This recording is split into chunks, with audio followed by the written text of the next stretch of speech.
Hai, Assalamualaikum warahmatullahi wabarakatuh.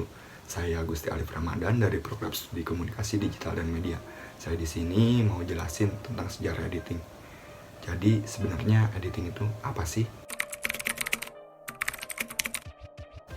Tentunya kita harus tahu dulu dong editing itu apa. Kata editing dalam bahasa Indonesia adalah serapan dari Inggris. Editing berasal dari bahasa Latin, editus, yang artinya menyajikan kembali.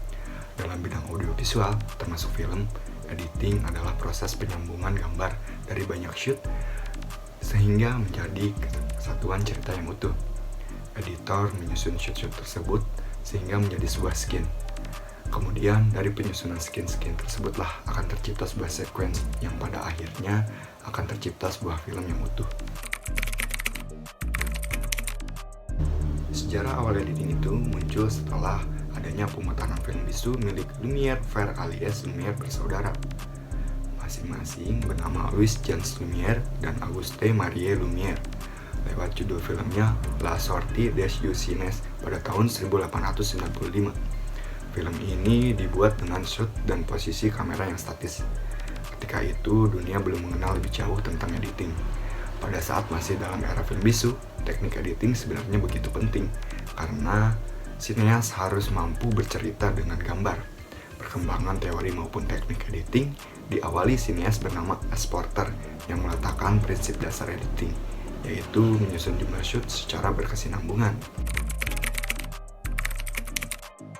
Seiring berjalannya waktu, pada tahun 1900-an, George Méliès sering menggunakan teknik dissolves untuk menggunakan trik sulap dalam film-filmnya, sehingga ia mendapat julukan sebagai Bapak Visual Effect. Berikut adalah film yang berjudul The Man with the Rubber Hat pada tahun 1900 ini.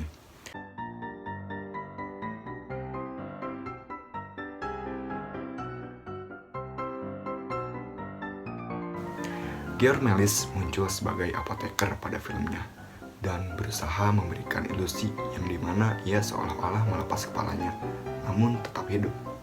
Film ini adalah salah satu karya Méliès yang paling terkenal.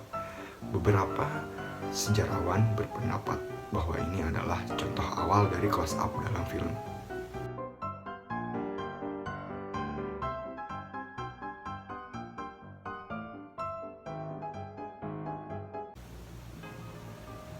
Kemudian, pada tahun 1903, Porter memproduksi film yang berjudul The Life of an American Fireman.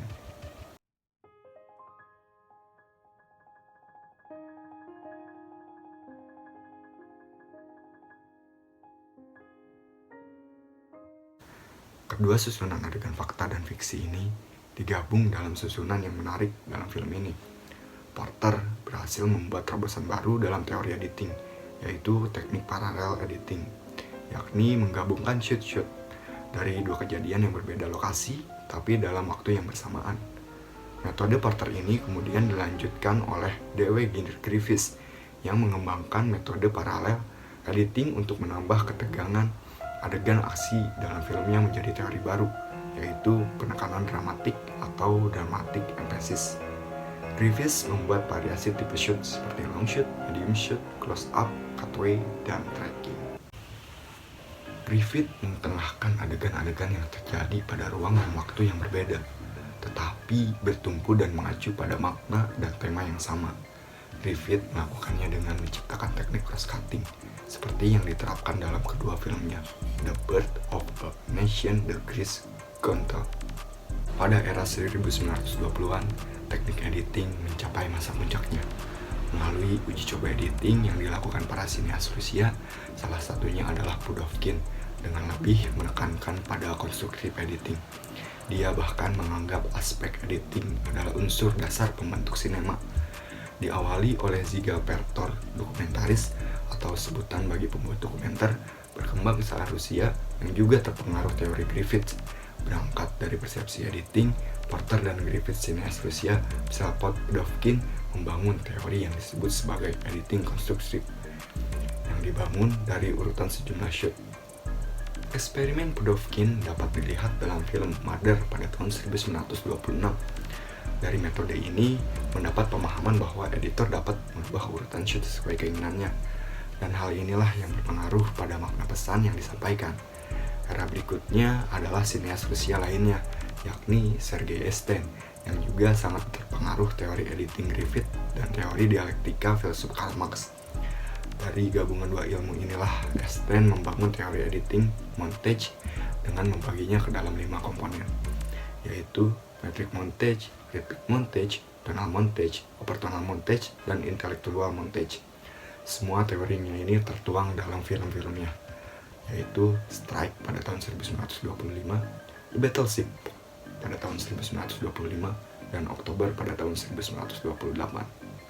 Mungkin cukup sekian dari saya. Terima kasih sudah menonton.